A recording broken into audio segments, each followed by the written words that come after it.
નગર પ્રાથમિક શિક્ષણ સમિતિ દ્વારા સયાજીબાગ ખાતે આયોજિત 51માં બાળ મેળાએ ભારે આકર્ષણ જમાવ્યું છે। નગર પ્રાથમિક શિક્ષણ સમિતિ દ્વારા સંચાલિત 120 જેટલી શાળાઓમાં અભ્યાસ કરતા બાળકોમાં રહેલી સુષુપ્ત શક્તિઓને ઉજાગર કરવાના ભાગરૂપે 50 વર્ષથી ત્રિદિવસીય બાળ મેળાનું આયોજન કરવામાં આવે છે, જેને ભાગરૂપે સતત 51મા વર્ષે સયાજીબાગ ખાતે બાળ મેળાનું આયોજન કરવામાં આવ્યું હતું।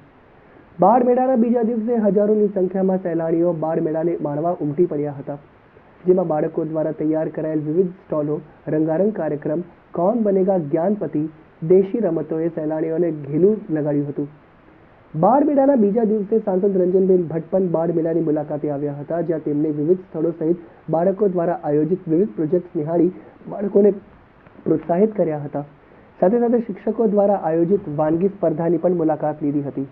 વડોદરા શહેરના તમામ નગરજનો ઉત્સાહભેર ભાગ લઈ રહ્યા છે। અલગ અલગ પ્રકારની કૃતિઓ રજૂ કરીને 30 જેટલા શૈક્ષણિક પ્રોજેક્ટો હોય, 29 જેટલી વાનગીઓ હોય, આનંદ બજારમાં હોય। સાથે સાથે આજે મિલેટ દિવસ અમે ઉજવવામાં આવી રહ્યા છે કે મિલેટની જ વાનગીઓનો અમે સ્પર્ધા રાખેલી છે। સાથે સાથે આજના નાસ્તાનું મેનુ પણ અમે મિલેટ રાખેલું છે। માન્ય માતૃવાત્સલ્ય સાંસદશ્રીને અભિગમો છે। ગયા વર્ષે પણ એ મિલેટની વાનગીનો આગ્રહ હતો, આ વર્ષે પણ છે।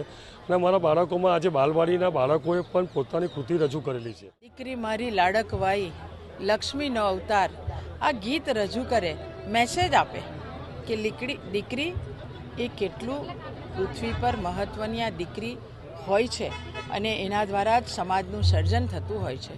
તો આ ગીત પણ અમારી બાંગણવાડીની દીકરીઓ દ્વારા આ પ્રસ્તુત કરવામાં આવ્યું। શિક્ષણ સમિતિની અમારી શિક્ષિકા બહેનો દેશના પ્રધાનમંત્રી આદરણીય નરેન્દ્રભાઈ મોદીજી દ્વારા મિલેટ યર તરીકે ઉજવવાનું નક્કી કર્યું અને એના ભાગ સ્વરૂપે ગયા વર્ષે પણ બાળ મેળો જ્યારે શરૂઆત થઈ અને એક વખતે પ્રધાનમંત્રીશ્રીએ ઘોષણા કરી હતી, મિનેશભાઈ પંડ્યાએ એ વખતે જ શિક્ષિકા બહેનો વાનગી હરીફાઈમાં મિલેટ્સનું અંદર ઉપયોગ કરીને વાનગી બનાવે એવું આયોજન કર્યું।